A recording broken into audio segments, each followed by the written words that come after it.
Okay, this is a gallery, really, of Polaroids, which are taken during the film, mostly by costume and makeup, but also by continuity and by the props people.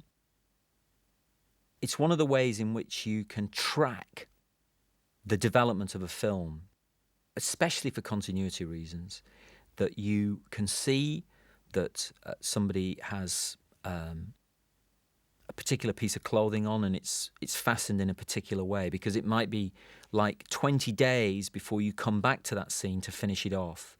And it's when you see those howlers that we all love spotting when something is completely different than it was just a second ago. And that's when the continuity's gone wrong. It's normally down to the director saying, no, I'm sure it wasn't like that. I know the Polaroid says that, but I think it should be like this. And actually, when you stitch the two together, the people who had the Polaroid are usually right, and you should follow that rule. That's why they take photographs like this.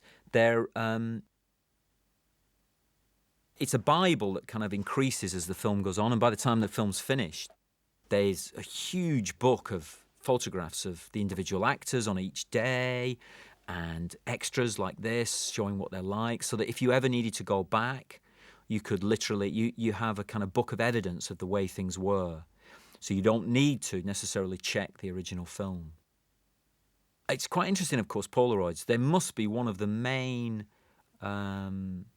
sources of revenue for Kodak, really. It must be the film industry, because of all the films are made on Kodak anyway, and then the Polaroids. But I believe they've stopped making them now, and I don't know. I think the film industry will be all right, thank goodness, because they're starting, although it's only just beginning to start, where people use the digital still cameras and create a library in laptops on set.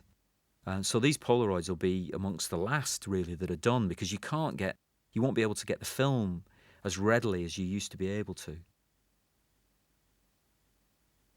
So this will all die out. But it is it's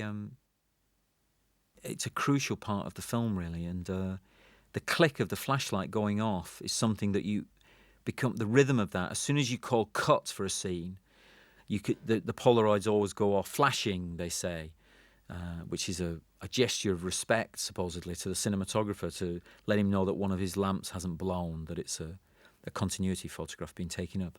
Of minutiae, like those gloves there, for instance, the washing up gloves, which she's using to stop herself getting any chance of getting rogue blood on her during an attack.